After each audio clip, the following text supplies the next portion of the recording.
Të nderuar shikues, jemi rikthyer këtu në pjesën e dytë të emisionit Dita e Re, ku siç e përmend do të flasim lidhur me një ngjarje tragjike që ka ndodhur në Koçan në Maqedoninë të Veriut, ku në një diskotek ka pasur, pas zjarrit që shpërtheu atje, ka pasur disa qindra të lënduar, ndërkaq 10 viktima. Dhe pas kësaj ka qenë një ngjarje me të vërtetë të tmerrshme edhe por edhe për të raportuar nga atje, ku do të flasim vetë se tashmë kemi në linjë direkte Nevri Ademi, një gazetar i cili, si përmenda dhe më herët, ka qenë në vijën e parë të front duke raportuar nga atje për këtë tragjedi. Nevri, mirëmëngjes dhe faleminderit që jemi ne. Mirëmëngjesit, faleminderit për ftesën, Valeri. Nevri, po e fillojmë atëherë me këto, cilat janë informacionet e fundit që kemi deri tash lidhur me këtë ngjarje që ka ndodhur në Koçan? Në fakt, dita gjeshme ishte një ditë merri për gjithë ne gazetarët, të cilët ishim në vijën e parë të frontit dhe që raportonim nga spitali i Koçanit, ku shinim shumë familjar në gjendje të rëndë, të cilët po prisnin informata për më të dashuritë e tyre, për shkak se mosha rrjedhimisht ishte nga 14 deri në 25 vjeç që kishin qenë brenda diskotekës Puls, e cila u shkrumua nga zjarri mbrëmjen e kaluar. Në fakt, informatat e fundit që i kemi deri më tani është se 20 persona gjithsej janë thirrur për polici në të gjithë territorin e shtetit, ndërkaq që 10 prej tyre prokuroria ka kërkuar paraburgim, mes të cilave edhe një ish drejtori i qendrës për menaxhim me kriza dhe ish ministri i ekonomisë Kreshnik Bekteshi. Vlen të theksoj që kryeministri ka konfirmuar që licencën e diskotekës ka qenë një licencë falso, e cila është nënshkruar nga një ish sekretari i Ministrisë së Ekonomisë, Çekiç Duraković. Durović ka nënshkruar këtë licencë, e cila sipas kryeministrit Hristijan Mickovski është një licencë falso, e cila i është dhënë klubit për të funksionuar. Por ajo që duhet diskutohet tani, kolega, është se si mundet një klub të funksionojë një vit me një licencë falso dhe askush nga ky territor, siç është kryetari i komunës apo edhe kryeshefi i policisë ose komandanti i stacionit policor në Koçan, të lajmëroj, sepse ky klub, nëse largohesh pak më larg dhe e sheh nga një distancë, shihet qartë se nuk i ngjan një klubi normal, por një fabrike, e cila ka funksionuar si fabrike qilimave më përpara, apo them ndryshe, ajo i ngjante një kasole e cila fatkeqësisht mori jetën e 60 të rinjve në Koçan. Ishte shumë e rëndë situata atje dhe deri në këto momente fatkeqësisht po mundohet që të bëhet një lloj politike edhe me këtë rast që është e patolerueshme me një tragjedi kaq të madhe të luajmë me ndjenja politike në këtë situatë të vështirë të njerëzve të cilët kanë humbur më të dashuritë e tyre. Po, realisht a ka pasur shkelje të sigurisë, të rregullave nga kjo diskotek atje, Nevri?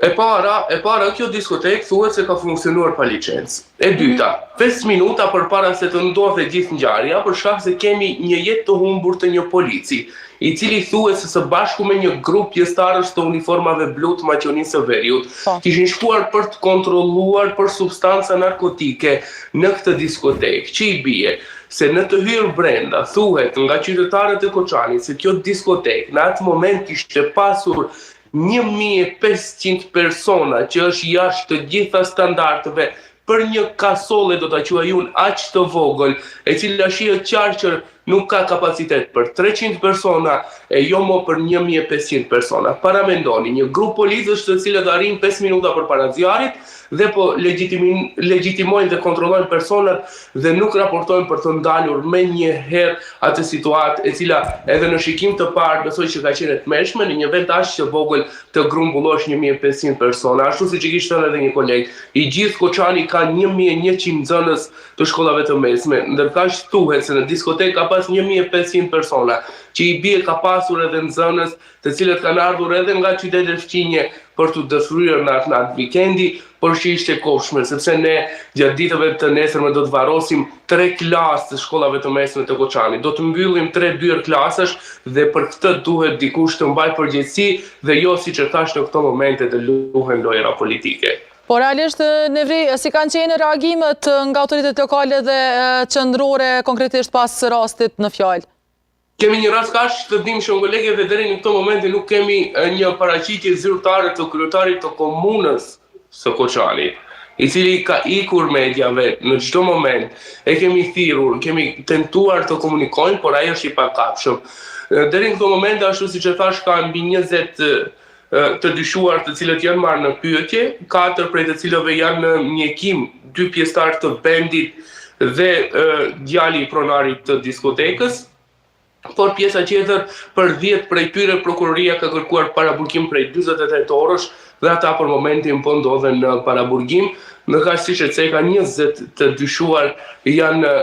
marrë në pyetje nga policia dhe prokuroria në të gjithë territorin e shtetit. Po, Nevri, çfarë masash janë ndërmarrë, çfarë masash emergjente janë ndërmarrë në ato raste veçse kur ndodhi kjo tragjedi, cilat kanë qenë zhvillimet nga atje? Në fakt, qeveria në një mbledhje shpalli 7 ditëzie në të gjithë territorin e shtetit dhe obligoi inspektoriatin shtetëror të tregut që brenda 3 ditësh të kontrolloj të gjitha objektet të cilat luajnë rolin e një diskoteke apo një kabare në të gjithë territorin e shtetit. Por kolegë, këto janë masa të vonshme pasi që kemi humbur 60 të rinj në një diskotekë, tani na është kujtuar që dalim në teren dhe t'i themi inspektoriatit që të kontrolloj të gjitha kabaret dhe të gjitha diskotekat në territorin e shtetit. Në fakt, unë e thash edhe më herët e them edhe tani, është dashur dikush të informoj ministrin, policin, kryeministrin që në një vend në Koçan, një diskotek, e cila edhe nga jashtë duket si një kasole, funksionoi jashtë të gjitha standardeve dhe çdo natë ajo diskotek në çdo vikend ka pasur fëmijë nga 14 deri 17 vjeç që kanë hyrë brenda, kanë konsumuar alkool dhe kjo është e patolerueshme dhe sot gjendemi në një situatë kaq të rëndë, në një tragjedi kaq të madhe që vetëm unë dhe kolegët e mi e dim se çka kemi pa e çka kemi dëgjuar dje në spitalin e Koçanit, një situatë jashtëzakonisht e tmerrshme që shumë herë ju thoja kolegëve do kisha dashur që në këtë situatë asnjëherë të mos jem gazetar. Po, Nevri, a janë identifikuar të gjitha viktimat që kanë qenë nga kjo, por edhe të lënduarit? Deri në këto momente sa kam informacione,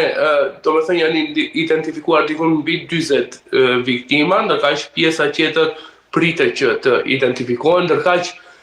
nga 115 sa ishin të gjithë të shtrirë në të gjithë spitalet e shtetit prej të lënduarve, 47 prej tyre tani ose kanë shkuar ose do të shkojnë në për shtetet fqinje si Bullgaria, Serbia, Kroacia, Shqipëria, por edhe Turqia, edhe Holanda, të cilët kanë ofruar ndihmë mjekësore, ndërkaq që ditës së sotme do të mbrijnë mjek edhe nga Izraeli, të cilët kanë ardhur këtu për ndihmuar kolegët e tyre, mjekë të cilët po përballen me një situatë jashtëzakonshme. Po, sa ke informacione lidhur me atë se sa po kemi bashkëpunim realisht Nevri nga ekipet e shpëtimit në spitalet lokale dhe me ato që kanë ndodhur deri tash. Sa ka pasur bashkëpunim, a ka pasur probleme në ardhen e ndihmës së shpejtë apo diçka tjetër? Deri në këto moment, ashtu siç kemi informate dhe siç kemi biseduar me një të mbijetuar gjatë ditës së djeshme, të cilës edhe i mora një deklaratë, ajo na tregoi se ekipet e shpëtimit në diskotekat në natën kur ka ndodhur ngjarja kanë ardhur me një herë dhe sipas saj gjithçka kishte ndodhur për 10 minuta dhe ekipet e shpëtimit së bashku me zjarfiksit, por edhe ndihmën e shpejtë kanë ardhur me një herë për shkak se ashtu siç e theka policia ka qenë në vendin e ngjarjes dhe me një herë është reaguar edhe nga zjarfiksit edhe nga ndihma e shpejtë. Po, dhe në fund, Nevri, si ka reaguar realisht opinioni dhe si është raportuar nga mediat lokale ndaj kësaj ngjarje? Opinioni është i shokuar, kolegë. Në këto momente ne shpresojmë që mos ketë një herë rritje të numrit të viktimave dhe të gjithë ata të cilët janë të lënduar t'i kalojnë plagët e mëdha, të shërohen, ndërkaq nuk ka pasur medium i cili nuk ka raportuar. Që nga mediumet më të vogla lokale deri te ato nacionale, por falenderit edhe juve nga rajoni për shkak se ky lajm tani më nuk është vetëm lajm i maqonisë dhe fatkeqësisht për Koçanin në këto momente të vështira edhe mediat botërore kanë raportuar për situatën e rëndë. Po, Nevri, të falenderoj shumë për këtë lidhje direkte dhe për gjitha këto informacione që na dhe dire nga atje. Faleminderit shumë. Faleminderit shumë. Ndërkaq të nderuar shikues,